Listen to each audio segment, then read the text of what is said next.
Good afternoon, ladies and gentlemen. I am Adam from the Smart Health Leadership Center over there at the National University of Singapore. So, warm welcome to the Healthcare for Tomorrow session at Gulf Insiders Festival of Innovation. So, firstly, I'd like to thank AWS for making this session possible.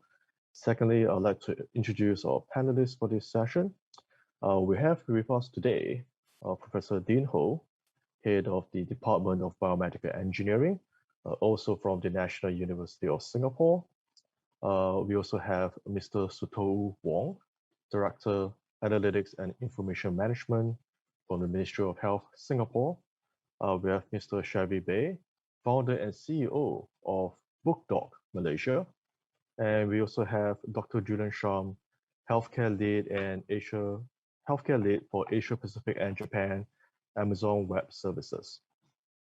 So as the topic implies, we're going to be exploring about healthcare for tomorrow, so futuristic topic, perhaps adopting the Internet of Things, Industrial 4.0 technology, etc., etc.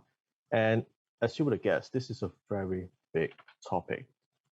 So in view of time, I'm just going to kick off the first question to Sutowo. Given that we're going to be looking at the healthcare of tomorrow, what do you think needs to change in terms of the healthcare system that's supporting healthcare today? Thanks for your question, Adam. If you look at our current national healthcare expenditure, right, it has almost doubled from about 10 billion in 2010 to 21 billion in 2018. It is projected to almost triple to 59 billion in 2030. So that's the number from Singapore. Right? The exponential rise in the national healthcare expenditure cannot be allowed to cripple our future. And the key to this is really moving healthcare upstream by letting GP clinics, polyclinic, community hospitals play a larger role, and allowing our acute hospitals to focus on patients who need specialist care or emergency care. Another area is we will need to continue to promote healthier lifestyles. For example, reduce sugar and salt intake, increase physical activities, do regular health screening. We are, after all, Ministry of Health, not Ministry of Healthcare. So I hope that gives you maybe a sense of the kind of priorities that we look at the national level. Thank you. This is interesting because what you alluded to is the right thing to do in terms of healthcare resource prioritization. We're moving back as opposed to being reactive. Instead of waiting for patients to become patients, we try to do preventive care from a population perspective, doing public health, trying to prevent disease before it happens, or when the disease occurs at an earlier stage. We try to catch them through primary care interventions. So with this perspective, where do you think we are right now, especially in terms of Singapore and the ASEAN region? I think there's still quite a fair bit that needs to be done. Right? On the supply side, I think we need to increase the pace of uplifting capability, enhancing capacity, and also increasing accessibility of primary and community care. So that's on the supply side. On the demand side, I think there's more to be done to encourage everyone to have a regular family doctor who is familiar with their needs. Back in 2016, we were talking about this vision of one Singaporean, one family doctor. So it's actually really important, both from a supply and demand perspective, for us to have a shift in the mindset. But the second thing really is to look at how we can improve care integration among the different care settings, whether it's acute hospital or the GP or the community care partners. And this will require quite a few things that we need to work on. These are enablers, right? For example, how do we establish data governance and data sharing framework so as to enable the sharing of data among the care providers? This will involve perhaps developing also IT platform to provide a patient-centric view so that we can better segment and identify patients for interventions.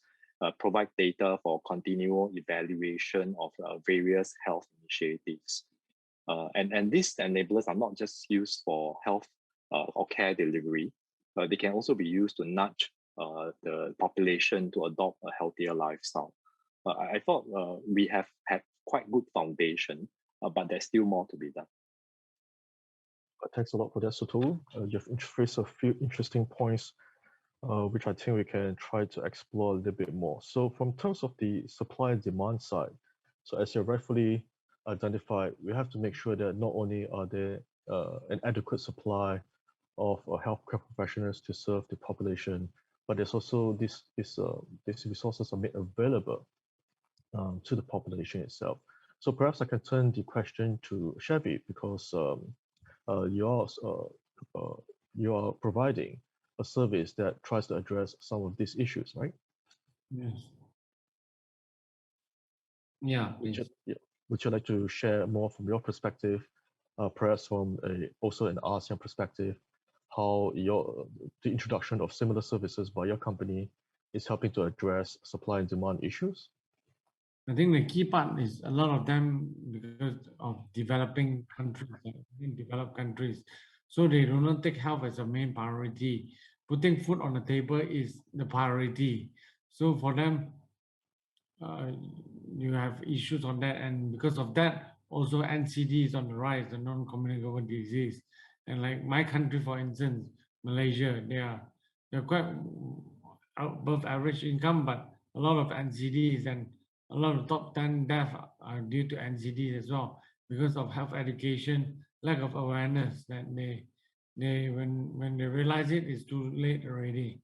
So I think depending on countries specifically, because we operate in 5 countries, like Hong Kong, you tell people to walk 10,000 steps is a norm because they take the subway, etc. Right?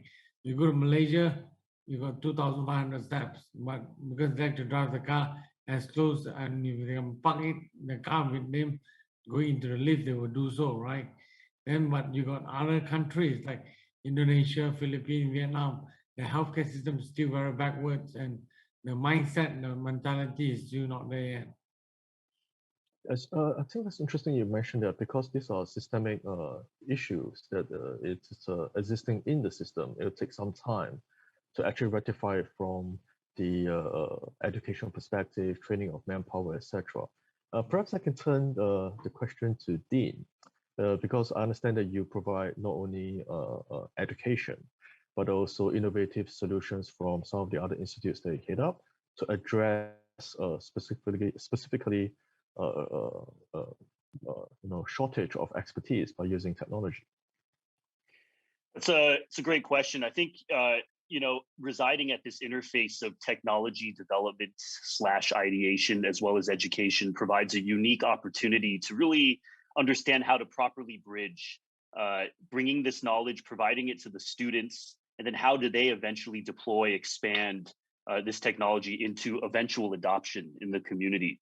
I think that COVID really showed us how the goalposts could be moved in terms of how fast world-changing technologies could be developed. I think from an education perspective, it also showed us, it helped us redefine the level of impact that could be achieved across all spectrums of innovation, right? And I think this gives us an opportunity, especially in education, to allow through experiential education, our students to not only come up with ideas that eventually will have impact, but to directly take part in that impact. And I'll give one example.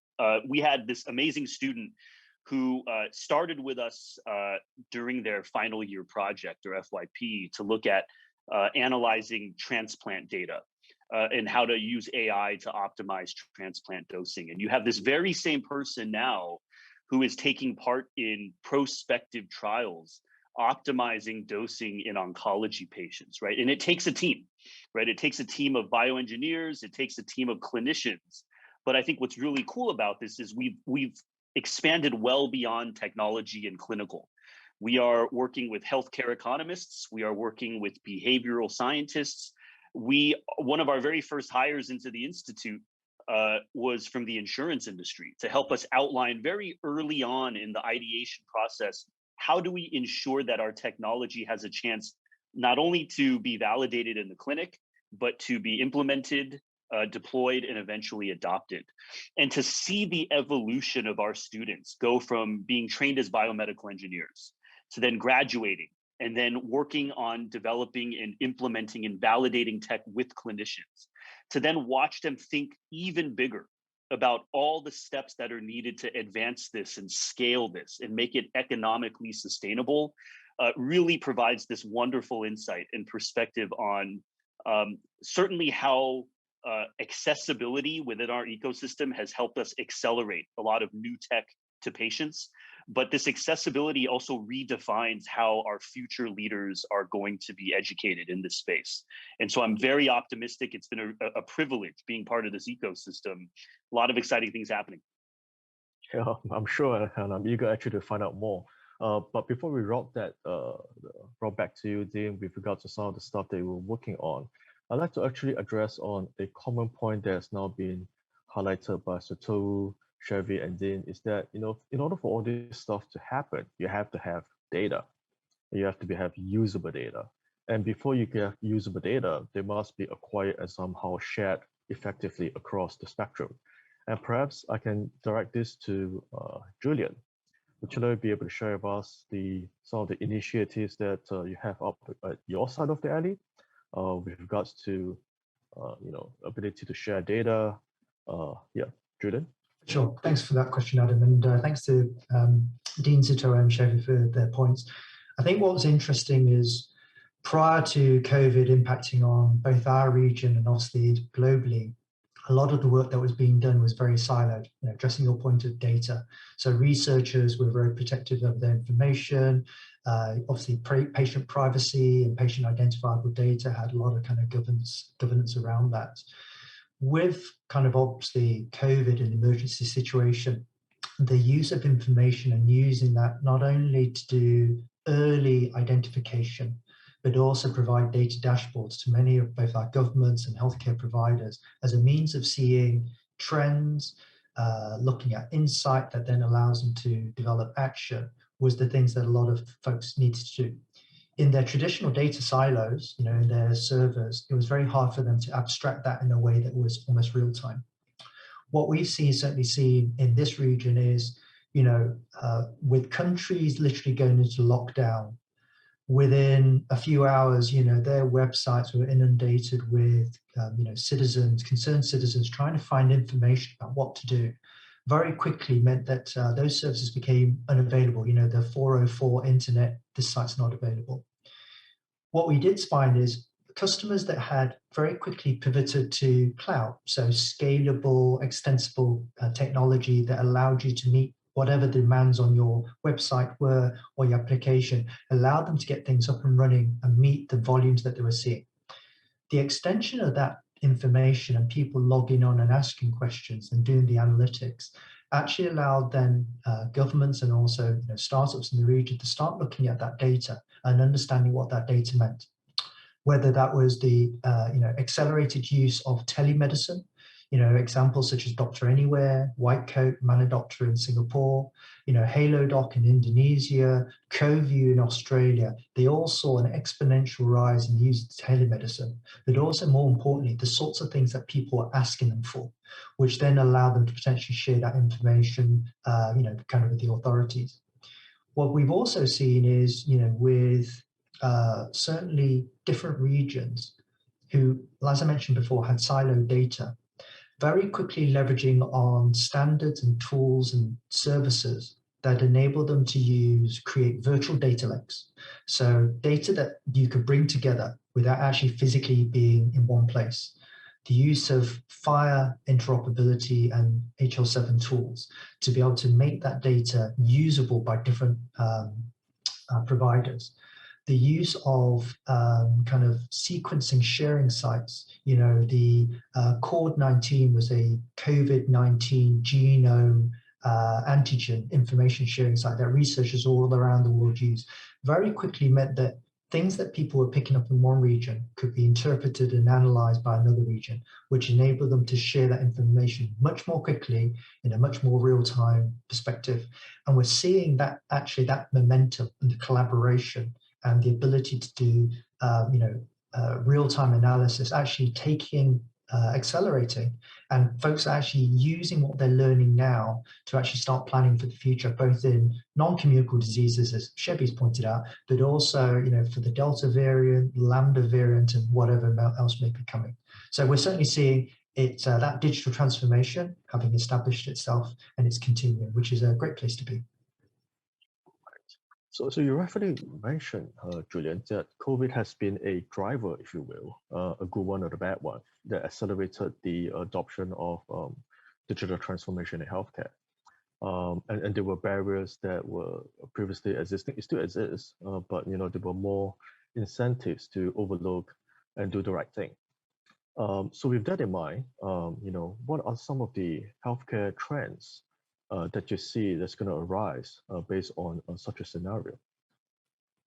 So one great example I've seen is, it's actually started off in the telemedicine space. So there's a startup called Care Monitor in Australia, and they traditionally were a non-communicable diseases, chronic disease management application. What they were able to very quickly do at the outset of COVID was implement a telemedicine capability. So they could do teleconsultation, which they hadn't been able to do before.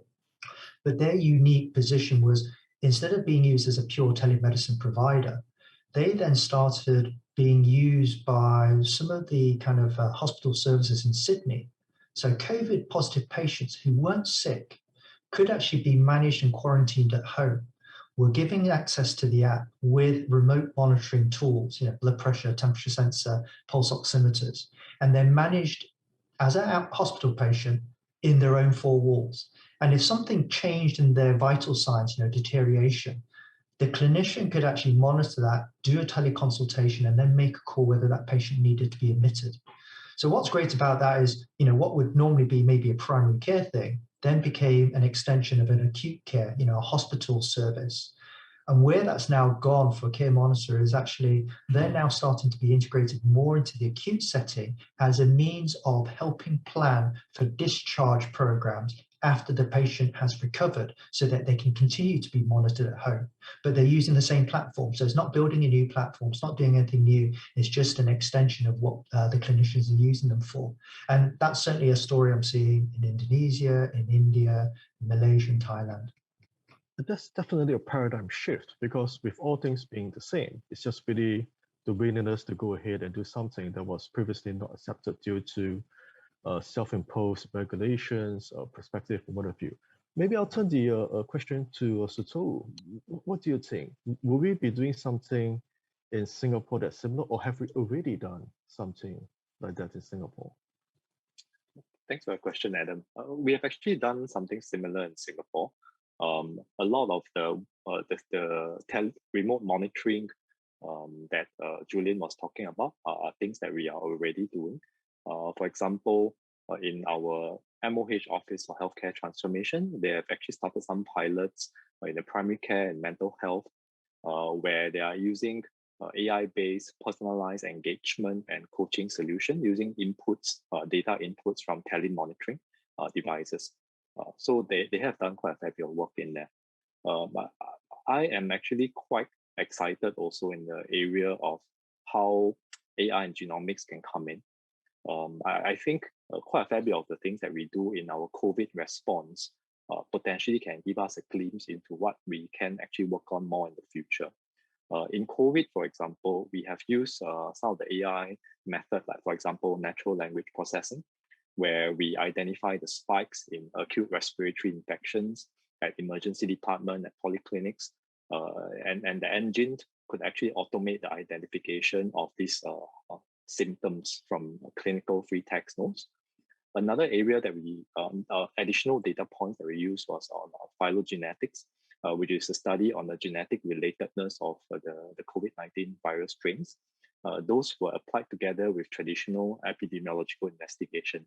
And that's to Dean's point earlier, right? Having a multidisciplinary team is important, where we bring different people together. We have epidemiologists, we have people who know genomics, we have data scientists coming together to uncover and rationalize the COVID-19 transmission clusters.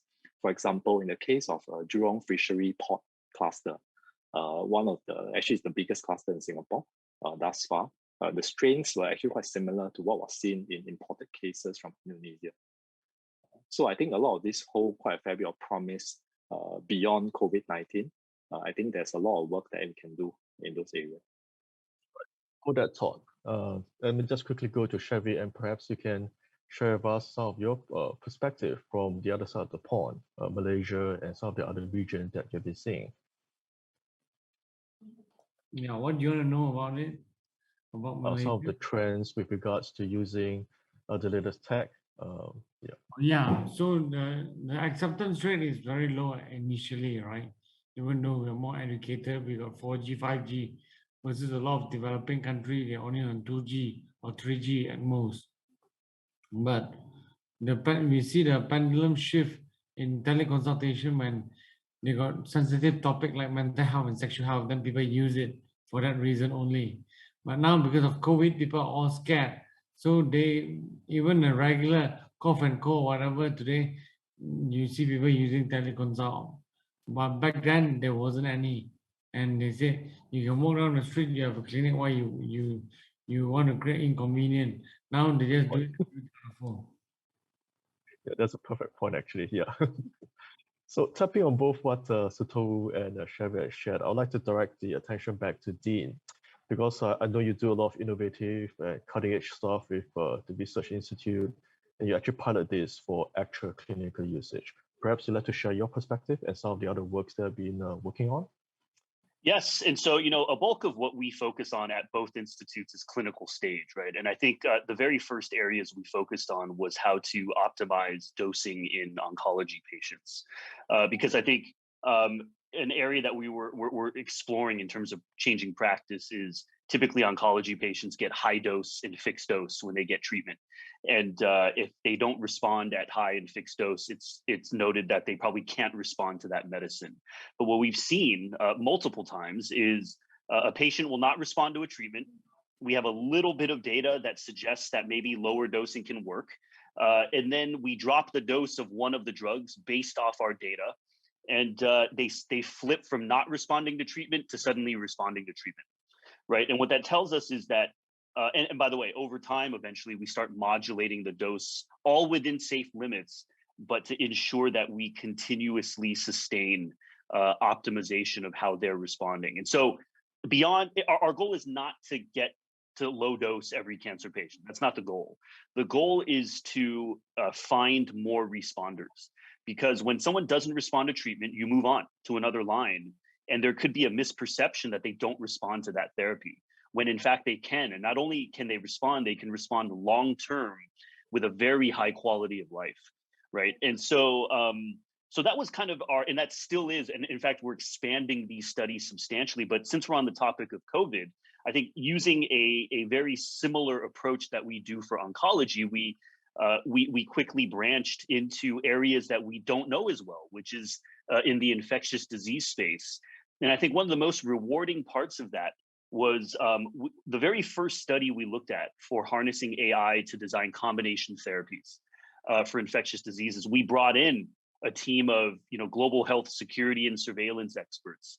We worked with healthcare economists in Singapore. We worked with NUS Business and beyond, to really investigate what are the resources you need to deploy an actionable drug optimization platform at the onset of a pandemic, right? Because what happens is right off the bat, you have scenarios where tons of drugs are being repurposed, and 8, 10, 12 months out, there's still a lot of clinical trials being run on therapies that are unlikely to work.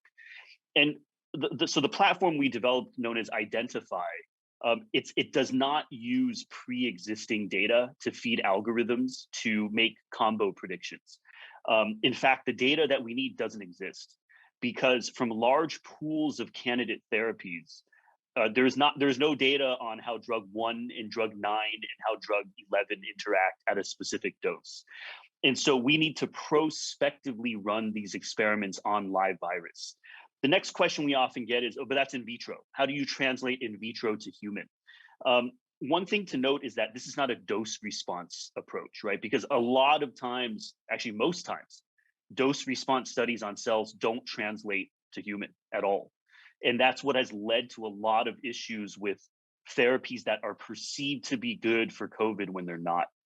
We run this as an optimization platform, meaning we interrogate these very large drug dose spaces, hundreds of thousands to even hundreds of millions of combination representing spaces, but run in a much smaller number of experiments on the live virus. And the important part is we have translated many of these types of studies in human, from ex vivo to human, from in vitro to in vivo to human, et cetera. And what we've seen is when you run drug optimization at an in vitro level from an optimization perspective, not a dose response perspective, these in vitro pinpointed combos, they hold all the way in human, right? And again, the final thing I'll say is the approaches like this, they're not there to predict which single drugs may bind to a specific place to prevent infection. It's how to steward different drug candidates forward in combination. And in some cases, like our recent study looking at some other therapies, we see the same drugs show up in all the top combinations. And these are at clinically relevant doses, not 5 times normal dose. So it gives us a very honest view of what drugs, both single and combo, may be good. Speaking to technology, this is a public benefit platform. So our goal is to put it out there. So our very first study that we ran last year is publicly available at the N1 website. We're going to gear up to get the second set done, especially because the second set of data, working with NUH, with NCID, with clinicians all over, certainly NUS, and with microbiologists, with technologists, et cetera. It was a real privilege to see this team come together and to ultimately validate some of these combos on the beta and the delta, and hopefully we'll keep this going to explore beyond that, right? But our plan is to make it all publicly available, to not only represent drugs and combos that could be good, but to also look at drugs and combos that may not be effective and can be potentially avoided. Because with COVID, time matters, right? And so summing it all up, I think there's a lot of cool tech, but the major lesson we've learned is the earlier we engage the communities that are going to be key stakeholders later on in that workflow, right? They can be clinicians, they can be nurses, they can be pharmacists, they can be caregivers and beyond. The better perspective we have going into the tech development and validation. And I think that matters a lot when it comes to obtaining consensus in how to move forward with deploying some of these technologies. But it was a real privilege working with such a multidisciplinary community on this. You've actually brought up multiple points that I'd like to explore, but I was looking at the clock, I only have 15 minutes. So I'm going to try to stick to context and route a little bit back, because what you describe, cutting-edge stuff that is trying to lean towards more like precision medicine, personalized medicine. So it's not a cookie-cutter formula that you try to put on every patient and hope that it works. And this is pretty much in line with what Sutowo has mentioned. You like to combine different sets of data to find something that actually really sticks. And the underlying aspects of all this is still data, which brings back to what Julian have discussed earlier on. It must be available, so we're using standards. We're trying to make sure the infrastructure is able to carry it across. This enables analytics, et cetera, et cetera. So with that in mind, and also looking at the healthcare for tomorrow, and looking at what we are today, if there's one thing that you can change, or you wish to change, what would it be? Maybe I'll direct the question to Sutowo first. Well, that's an excellent question, but I have a very non-technical answer to your question. If there's only one thing I can change, I hope all of us will become more curious. Why do I say that? Curious about how things work and how to improve them. In my field of work, I look for people who are naturally curious and are willing to roll up their sleeves to analyze data so that they can uncover insights. They can help us solve problems, many of the wicked problems, especially in healthcare. and also it applies to other sectors as well, and to improve things. And being someone who's dealing with data, I consider myself as a support function. And I do hope that with the work that we do, we are able to also pique the curiosity of many of our policy and operations colleagues using data, so that then they can ask the right questions and they can make the right decision. They will ultimately improve the lives of Singaporeans. So if you ask me, I do have a really non-technical answer to your question. Thanks. No, I think that's an excellent answer. And my suggestion is to come over to NUS and talk to some of us. We have lots of curious students every day. Yep. Perhaps Trevor, would you like to share your perspective? If there's one thing you'd like to change, as to enable the healthcare for tomorrow, what would it be? Oh, sorry, you're on mute, Trevor. Yeah, I think the key part is precision medicine, right? At the end of the day, but easier said than done. You need to collect data, but you want to collect data, there's a lot of mistrust within a lot of people, a lot of individuals, no matter they're individuals, organization, or even government to government. So I think that barriers has to be break and the trust must be built upon. Then after that, from there, then only you can bring it to the next level. Right. Julian, how about you?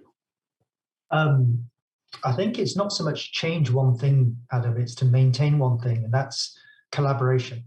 Because what we certainly saw in the last 18 months is people more willing to work with each other, to establish governance, to remove barriers so that clinical, technology, business, governments all work together towards a common cause. You know, some of the fastest discoveries and approaches to management we've seen have been where folks have literally said, you know, the red tape is stopping us moving the needle. What do we need to do? And then agree the mission and then all work forwards. So you've got examples of Radboud University in the Netherlands, who essentially crowdsource AI for COVID algorithms. So, you know, up to 50,000 researchers can jump onto a platform that allows them to look at each other's algorithms and improve on them and provide suggestions. You know, we have examples around the world where governments have reached out to other governments to provide their support. So India is a great example. You know, Prime Minister Modi has made their CoWIN solution, which is their vaccine management platform, which I think as of last week had 700 million plus vaccinations booked through it. He's made that open source. So any country on the planet that wishes to use it can actually take that open source and implement it. I mean, obviously on the other side, there's supply, like you mentioned before, supply you have to manage. But that open collaboration has meant that the haves and the have-nots, the developing countries versus the developed countries, have reached out across the aisle and helping each other more. So rather than changing it, if we could maintain that momentum, that'd be awesome. You know, it just means it's share the wealth. Thanks, Adam. I have some comments to make, but I'm going to just hold my tongue and divert it back to Dean for now. So Dean, how about yourself? Yes, I really enjoyed all the answers. I would say that advocacy or to encourage teams to state what they don't know, right? I think that when you put teams together and everybody has such different areas of expertise, something that we enjoy is when we develop a technology, we know to get it out there, we have to really take a look at ourselves and think, you know, what do we not know how to do? What other expertise do we really need to bring in to help us get this out there, right? When it was 2020 and we were looking at different therapies to investigate for COVID, we had feedback from a wide community of infectious disease doctors. And that whole study was done quickly, 2 weeks, right? 2 weeks, the study's done, we get all this cool data. And then we spent months understanding the concept of supply chain, right? It's like, hey, you can get all this scientific data and, you know, in much of the world, many of these therapies, they're unobtainable, you know? And so that's why we started talking to other experts in this space, which led to very rewarding discussions. And it all started with us sitting there looking around the room saying, you know, I don't know anything about supply chain, right? It's not, you know, a week ago, 2 months ago, we were dosing oncology patients. You know, a few days before that, we were doing transplant studies. And then other than that, we're doing digital therapeutics. How do we study supply chain? right? And having these discussions start with us looking in the mirror and saying, you know, these are the areas of expertise we just don't have. And I think being able to put that out on the table is what leads to very meaningful bridges built with these other disciplines.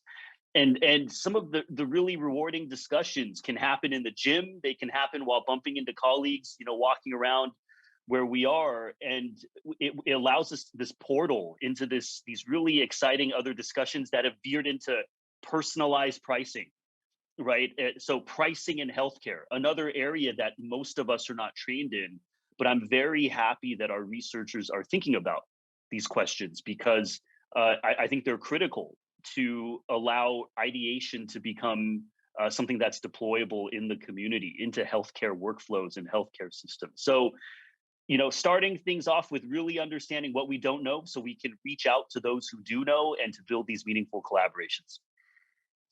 Thank you, Dean. And back to Julian. My comment is I absolutely agree with you. That's the reason why I like having conversation. So a little bit of a shameless plug. The Smart Health Leadership Center over there, the NUS, one of our core objectives is to facilitate conversations. So, you know, this is one avenue to promote it as well. So yeah, let's keep having that. But one thing back to the panel, one thing. So if you think about it, you know, some of the points that has been made with regards to this aspect. So Sutowo talk about people being curious. Chevy talk about you know, then there has to be trust among people. Julian talk about collaboration. Dean mentioned something similar. You know, having conversations, sparking ideas. This really goes back to the other conversation where it's all about the people. So it's not a matter of sometimes designing stuff that we think is good for the patients. It's more importantly, it's designing stuff that the patient needs for themselves. And a lot of times it's a situation where they may not necessarily know what is best for them. So to quote Henry Ford, you know, if he had asked his target audience what did they want, they would have said faster horses. So you never see a car, because the end user has this perception that they need something else. So it's really the human elements. It goes back to some of the earlier points we talk about, educating them, having conversation, of knowing what you don't know, knowing that you don't know something, and start talking to people. So with that, my next question, I guess will be the final question because we have about 7 minutes left. What do you think can be done to facilitate such a conversation, to facilitate more collaboration in Singapore and across ASEAN, or even across Asia Pacific and so on? Maybe I'll direct the question back to you, Sutowo. What do you think from the Ministry of Health perspective? I think we have to be comfortable sharing the work that we do. I hear from Julian earlier about how India has open sourced the tool that they have actually built. I thought that spirit of sharing is probably one of the important ingredients that need to happen, right? Because we need to know what each other bring to the table, right? And to Dean's point earlier, first knowing what we do not know. I think putting forth what we know, if everybody can do that, we can form some form of community where then we have a sense of what is the value that each one of us bring to the table. I think that will be a great starting point for us. Before then, we can then start to talk about collaboration. Fantastic, love that. Julian, what do you think? I think you know, the communications have already been established in some places very, very closely between provider, organization, between governments. And I think what's interesting is as different entities are discovering new ways to approach things, there is certainly a spirit of sharing in a probably more open manner than I've seen before. Sometimes those channels may either kind of not stagnate, but maybe be forgotten. And it's probably part of our mission, each of us on this presentation and those in the audience, as you know, if we can make the connections, we're seeing something that's of value. If we can make the connections between those stakeholders that might really appreciate learning something new that could be applied in that environment, it's probably part of our role to highlight that, share it, connect the folks so they can then have an honest dialogue of, does this work for me? I know certainly in my role, I work across a number of different countries, both here in region, but also with my colleagues across the rest of the world. So whenever they're doing something fantastic and new, they'll gladly share it with me, and I'm literally the first person to then go and share it with some of my other customers, say, this is what Japan's doing, or this is what Germany's doing, or France is doing. You know, it sounds really interesting. It sounds like it fixes a problem that they've had. Is this something relevant to you? And then, you know, the worst that can happen is like, not here, but if it sparks a conversation and it creates some more collaboration, why not? It just reduces that distance between different providers and different ways of delivering care. And if I were to extend that, I understand that AWS actually have certain colleges, public colleges, how do I put it, AWS specific team webinars, colleges, programs that actually try to tie certain industry together. Do we have something for that in healthcare?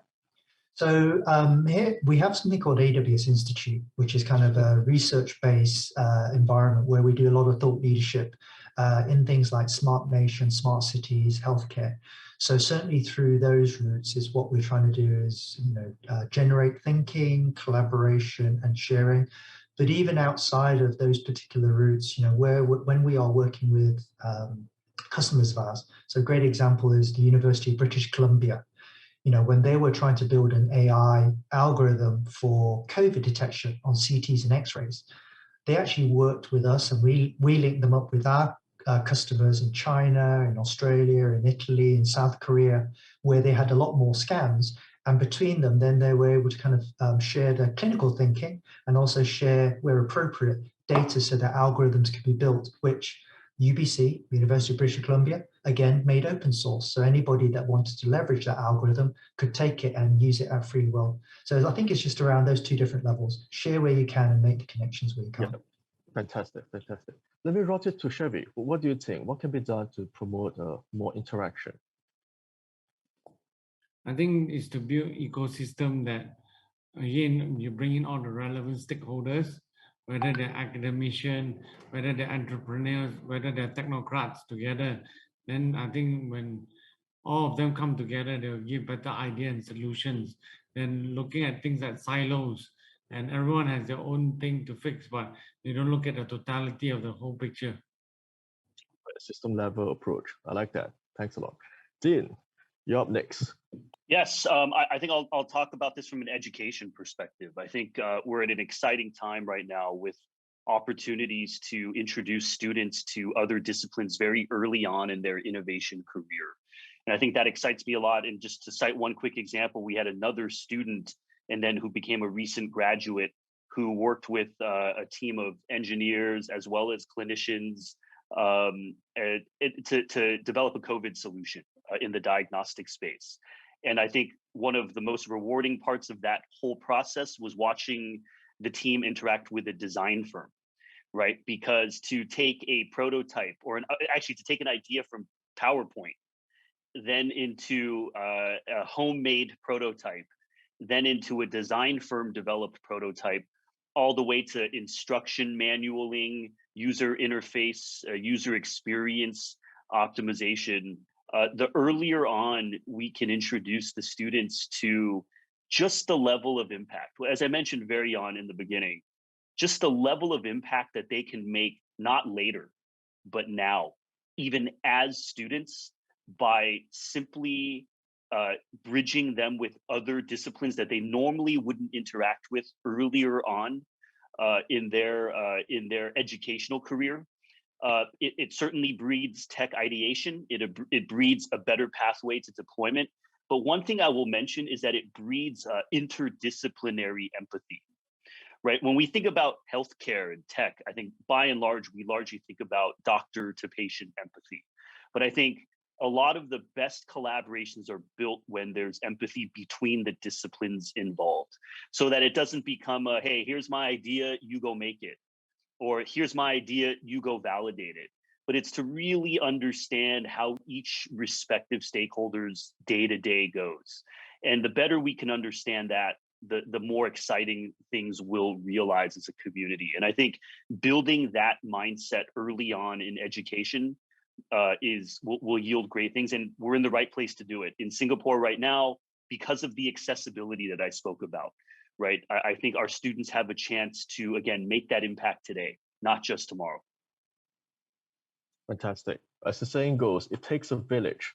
And this actually resonates, again, very well with my center's objective, which is to co-create the future experience of healthcare. And I will contact each of you individually to talk more about it. And this offer also opens up to the audience, whoever is listening right now. If you'd like to work with us over at NUS, we'll gladly have a dialogue. So with that, we're exactly on time, 4:15. Let's come to the end for this session. I'm sure we can go on, but unfortunately, there's never enough time.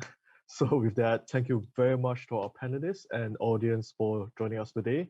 We'll see you all again soon. Thank you. Brilliant. Thank you, Adam. Thank you, the rest of the panelists. Thanks, everyone. Thank you. Goodbye. Bye-bye. Thanks. Bye-bye.